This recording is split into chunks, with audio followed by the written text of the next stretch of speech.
Hey, what's going on, guys? So I know it's been a minute since we've been back out here working on the Skylark, but and the weather's kind of terrible today, but I got here this morning and decided I would try to figure out how to use my stock exhaust manifolds. I've been waiting for exhaust stuff for a while. Every time something comes up, I end up buying something else, but I just figured I'm going to try to save myself $300-400 and just modify these ones.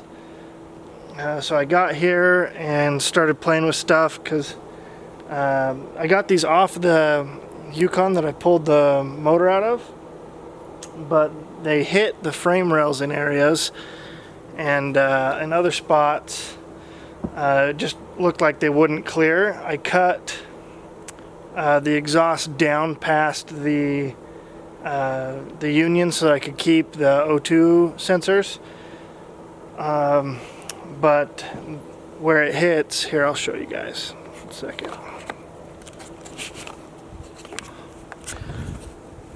But where it hits, we'll see if we can focus, is the lower shock tower, or the lower control arm.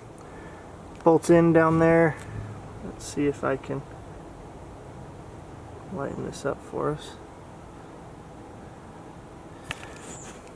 Down here by the exhaust, it would hit the piece of pipe that I have. Where did I set it? Man, I'm good at losing stuff. But over on this side, you can see that it hits the frame rail, and so I've been shaving it down. I've got it just mocked up here. I don't have a exhaust manifold gasket, so I know it'll stick out a little farther, so I was thinking about just continuing to shave that down and probably just clamping it and welding it all the way around. I'll just make it a permanent manifold. I'll just take them to work to do that, but I think it's gonna work out. I got my transmission cooler lines ran. They're back in there. I had to use banjo fittings on those, and then I just ran this the line all the way just to see how much extra I would have. I used the power steering bracket off of a Chevy Trailblazer so that it would clear the steering box here, and I've looked all over online to see what manifolds people were using in this type of engine swap, and literally no one has any information on it. And this is my standalone harness here. Let me turn the ISO back down. This is my standalone harness, my fuse box, and I've got it mated to the original fuse box in the car to run the rest of the stuff. Oh, here's that pipe. So right here, this is where everything was bolted to before, and this is where I cut it off of the truck, and there's the spot for the O2. But if this is bolted on the car in its original orientation, back here hits that lower control arm bracket. So what I'm going to do is cut this flange off the top and weld it onto this so that it comes down and around and clears that bracket and clears the transmission, and we'll end up going that route.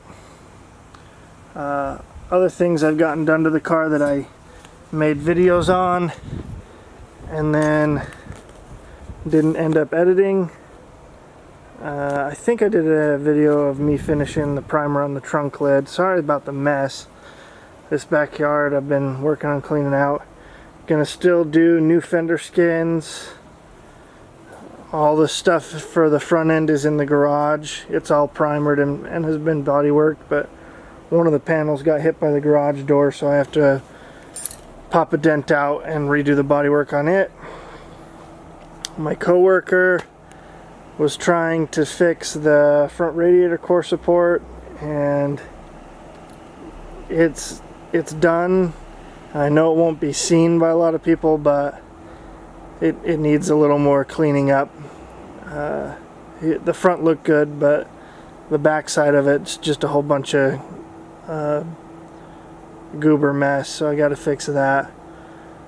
Need new bushings. I think I'm going to do all new subframe bushings as soon as I can, just because when the car was running there was a lot of play in the steering. So I just think the whole steering and suspension needs new stuff. I want to get a hold of some QA1 parts to do the suspension. I feel like that would just really put things together the way it needs to be. And then I need to figure out the power steering situation, because the return on this is right there. So I need to do something to make it so that all of that lines up without looking too ghetto. But yeah, I've got it to the point where I can turn the key on the inside and the engine will crank off of the ignition switch. I need to get the drive-by-wire throttle pedal installed and finish running all the wiring for the gauges so I can clean up the rest of the loom. As of right now, there's no transmission fluid in it, but it's still, I'm not going to run it, and I need a driveline made. So that's the checklist so far. I will show you guys what I get done today, but I'll probably end up doing most of the stuff tomorrow. I'll just record it on my phone and edit it from there. But yeah, a little bit more of an update. I just want to get in and drive it already, so I'm going to try to push to just get it done. I'll do things the ghetto way for a little while, and then as soon as it's running and I've got the money, I'll go back and start putting new shiny parts on. So stick around for that, guys. Anyway, that'll probably be it for today. If I change anything, I will make sure to add it in this video. Anyway, we'll catch you guys in a little bit. Alright guys, so I got to playing with those exhaust manifolds, and I got the manifolds just set on the vehicle. I will have to go weld some stuff still.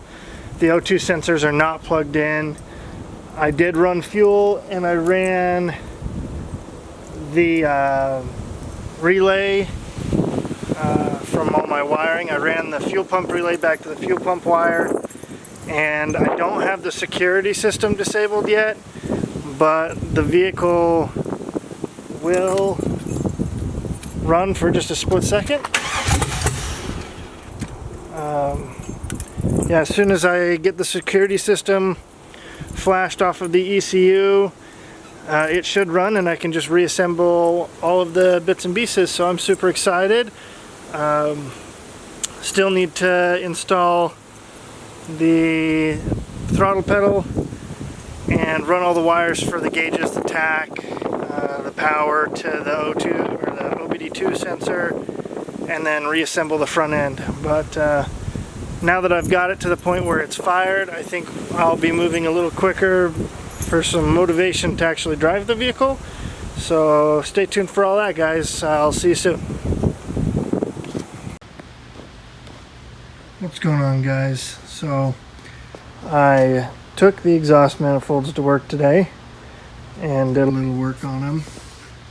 And this one I finished shaving the ear off so it wouldn't contact on the passenger side of the car anymore. And then over here I had my coworker cut this flange off for me, and then I just tacked it on here. I don't know the exact position, but I think this is close. So I tacked this, 2 tacks on each side just to kind of hold it so I could go home and mock it up. but it started to rain and everything's really muddy outside. So I think I'll have to wait till tomorrow. And you can see my tacks on this side. But we have a sandblaster here at work, so I'm going to sandblast these and paint them, and I'll scuff these heat shields and spray them with a high temp silver as well, just so that they look nice. And ultimately I'll heat wrap these completely, just to make them look good. I'll eventually get something shiny later on, but hopefully they'll work. But just a little update. This will go in the video I'm working on editing now, and what I've been working on is very shaky, so I apologize. I was using a new camera and it just didn't come out very steady, so I'll be getting a tripod for when I use that camera. But this is where we're at.